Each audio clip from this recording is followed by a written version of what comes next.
Latitude Media, covering the new frontiers of the energy transition. I'm Shayle Khan, and this is Catalyst. Oil is extremely oversupplied. The IEA estimate for the beginning of the year is about 5 million barrels per day of supply in excess of demand. That is a lot. Coming up, part 2 with Nat Bullard.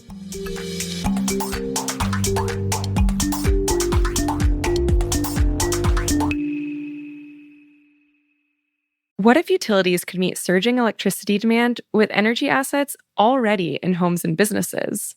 Uplight is making this possible by turning customers and their smart energy devices into predictable grid capacity through an integrated demand stack. Uplight's AI-driven platform activates smart thermostats, batteries, EVs, and customers to generate, shift, and save energy when the grid needs it most.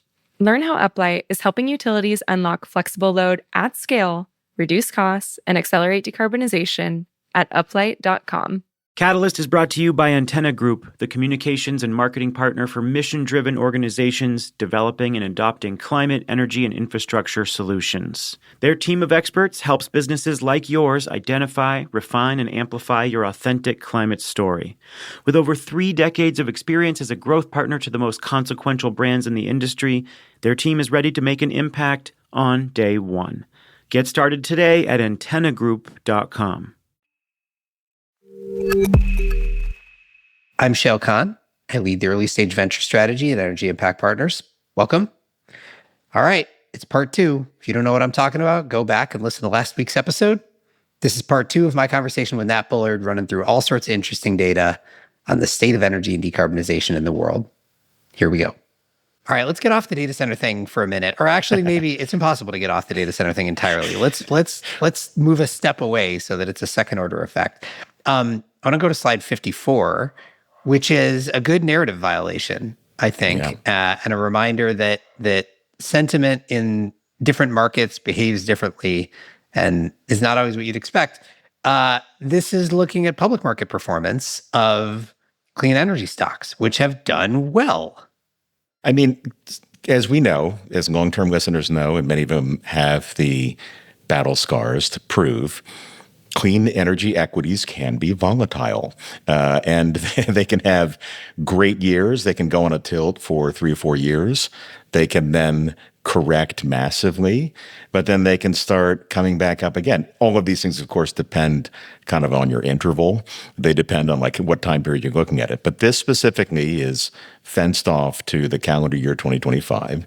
And then calendar year 2025, the S&P Global, the Clean Energy Transition Index, was up 40%, rebased value of 100 at the start of the year, tips out at 140 at the end.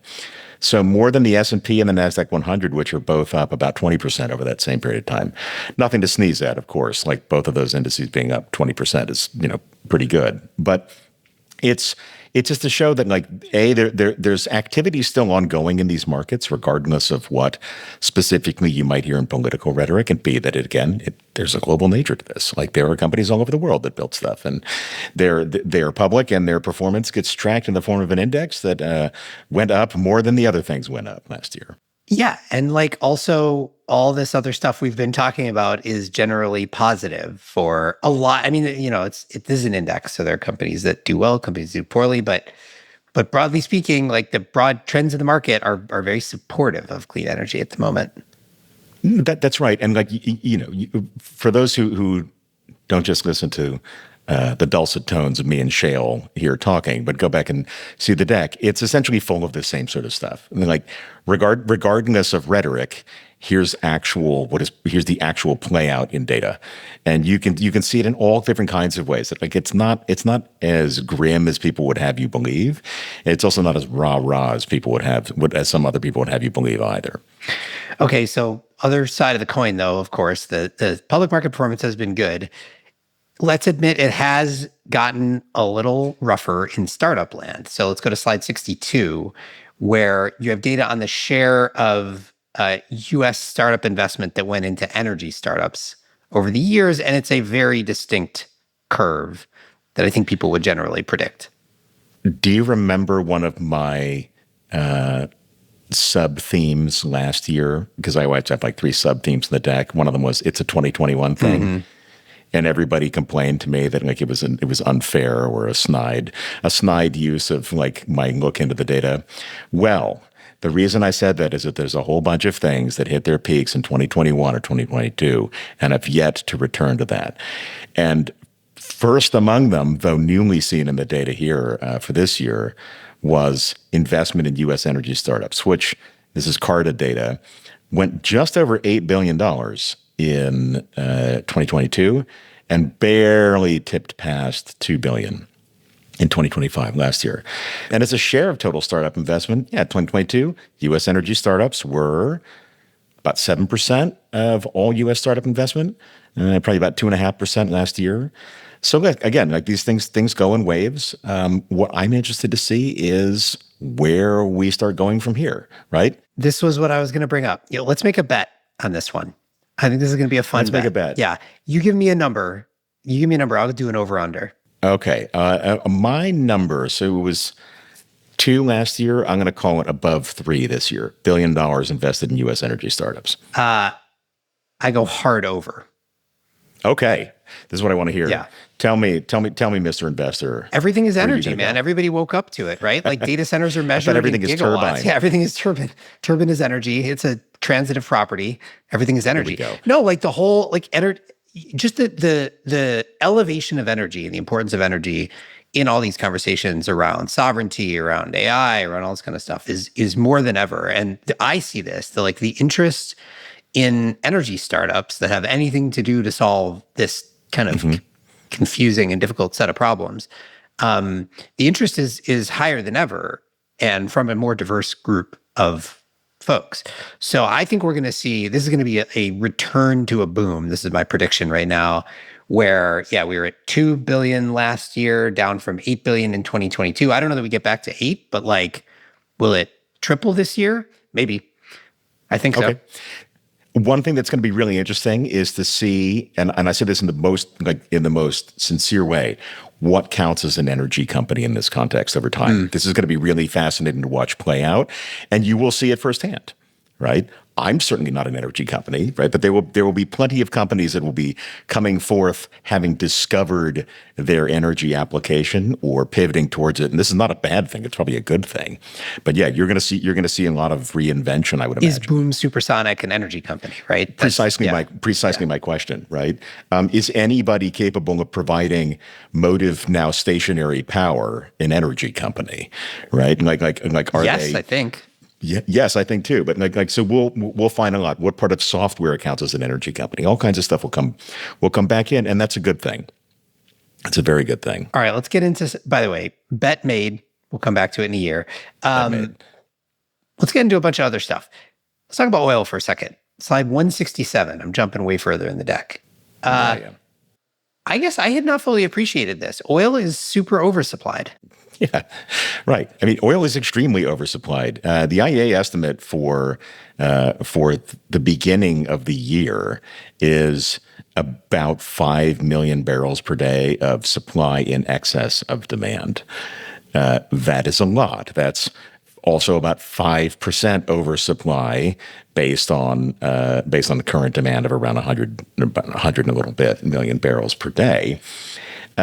In markets that balance on the margin, shall we say, right? So that has a significant damper on prices, and it's one of the reasons that oil prices are where they are right now. It's one of the reasons that there's, shall we say, less than robust enthusiasm for re-engaging with ultra heavy sour crude supplies that need $100 billion worth of infrastructure investment before they literally can start flowing again. It's the reason that we don't have a massive impact on fuel prices right now around the world from cost of oil. And this is the reality in which we live. We have more oil demand than ever, and the market is comfortably oversupplied right now. It also drives home a point that I don't want to make directly about the Trump administration's strategy in Venezuela with regard to getting, for some reason, even more oil out of the ground. Right, difficult to access oil that is in theoretically low cost, right? But it requires a whole bunch of upfront investment to kind of get it back to par where it used to be a couple of decades ago. But yeah, the market is not screaming for new barrels. Let's put it that way. The grid is changing fast. Data centers, electrification, and extreme weather are driving a surge in energy demand. Utilities can meet the moment with existing resources by activating energy customers and their distributed energy resources to create predictable and flexible capacity with Uplight's integrated demand stack. Uplight coordinates energy efficiency, rates, demand response, and virtual power plant programs into one cohesive strategy to strengthen grid resilience, improve energy affordability, and make progress toward clean energy goals. Learn how Uplight is helping leading utilities harness over 8 gigawatts of flexible load at uplight.com. Catalyst is brought to you by Antenna Group, the OGs of PR and marketing for climate tech. Is your brand a leader or challenger?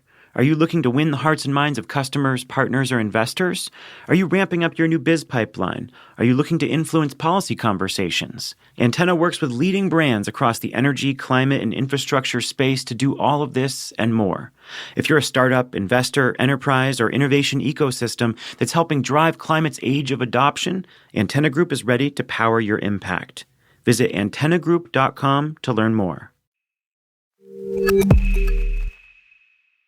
All right, on from oil. Let's talk solar. This one's just a soapbox that I get on about solar periodically, just because I like to remind everybody of this point that the world forgets over and over and over again, which is that solar module prices are not solar system prices. And in fact, as happened in recent history, as you point out in the slide, they can go in opposite directions. So this is slide 83. And basically, solar modules are getting cheaper and cheaper and cheaper. They're cheaper than ever. And yet the cost to install solar is not higher than ever, certainly, but has gone up during that same period. And Shayle, as former solar analysts, I'm just aggrieved by the data here to see that modules cost so little relative to the numbers that you and I used to agonize over, 15 years ago. Yet the price of a system is going up. Residential system prices in the U.S. went down by 3%. Gee, congrats. You're at $3.35 a watt, which is an embarrassingly high number. Congratulations at costing thrice what it costs in Australia or Germany, neither of which are particularly low-cost markets for anything. But commercial prices up 9%. Utility fixed and tracking prices up 9 to 10%. This is not great. And, it's the things that are not the module. In this case, if everything is turbine, nothing is module. Okay. So basically the things that are driving the costs up: engineering, planning and permission, labor, cost of equipment, thanks to tariffs, like all of these things that are outside the remit completely of your friendly local module manufacturer. It's just unfortunate. It's not the way that you would want to provide a lot of low-cost, quick-moving new electricity supply in the U.S. to have prices be going up. But as you can see from this, most of the forces that are driving it up are outside the control of a developer. Right? You can be the best developer in the world, but you do not control the landed price of your equipment if tariffs are put on it. Okay, on from solar to batteries, and specifically batteries down under. Slide 107, residential storage in Australia. You mentioned solar in Australia is really cheap. It is increasingly valuable to add storage as well. Here's an insane number that I had not fully appreciated. The pace of adoption of residential batteries in Australia. Over the course of the past, 5 months, or July through November 2025, Australia was installing 40,000 residential storage systems per month. That, just to contextualize, if they maintain that pace for a year, which seems entirely possible that they will, or even increase it, that'd be 5% of households in Australia would add residential batteries in a single year. Well, already, double-digit percentages of households have solar.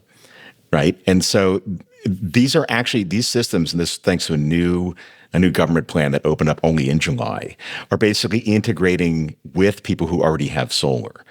And so They're like an add-on to the solar that you already have to take advantage of the fact that they have insane duck curve action in pretty much every one of the major grid areas, at least certainly in the country's southeast. And yeah, like they're priced to move, and people are like, well, yeah, I would like to just lay off a bit more of my demand curve that I'm already satisfying a lot of with solar. So why not? Yeah, Australia's not not a particularly big market. It's, like fewer than 25 million people. And this movement so quick is pretty extraordinary. Australia, man. Something about distributed energy in Australia. Really figured it out. Okay. Slide 97 is just a check-in on a thing we've talked about before. I'm going to title this one, We Haven't Fixed Transformers Yet. This is data on the price of transformers, which is still high. Yes, I gave it the title, Transformers Same as Meets the Eye, which I hope people of my vintage will get as a really kind of lame joke. But yes, haven't moved, right? If anything, they're still ticking slightly upward. And as much as there's energy and attention and noise being paid to, we need to build stuff here, we're not. Tariffs do not help this. Uncertainty in future trajectories for demand do not help this either. And so, yeah, we have yet to solve this problem. I am hopeful that there are companies that will come in and begin to solve this, but it's very much part and parcel with the gas turbine manufacturing motion, which is I don't want to build a bunch of inflexible manufacturing capability if demand is fungible in the future. Like if I don't have a great idea of what actual demand is going to be, then I'm less inclined to go build to supply it. Yeah, though I think there's less of an excuse. Gas turbine manufacturing is even more capital intensive. It's currently more of an oligopoly than transformers are. Right. Like there are companies that are going to come solve this transformer problem. Mark my words. But the point that the data makes in the slide is that nobody's done it yet. Nobody's done it yet, and for all the light, there's not a lot of heat, right? And so let's hope that turns around. Okay, on to something entirely different. China makes cars. It turns out. Slide 118. Yes. The actual stat here is just a crazy thing that now 40% of the world's vehicles are made by Chinese companies in China. For the first 3 quarters of last year, about 42% of all passenger vehicle manufacturing is in China last year. That's higher than the ratio for Japan ever was back in its heyday. Needless to say, it's a pretty extraordinary footprint in a multi-trillion-dollar global industry that is also a capstone or keystone industry for a lot of different countries. And Chinese automobility is sort of eating the entire industry to a really extraordinary degree. I have really front row seats on this living in Southeast Asia, but watching in my hometown in Singapore, where BYD had 0.1% market share in December 2021 and is now by far the biggest auto seller in the country in 4 years.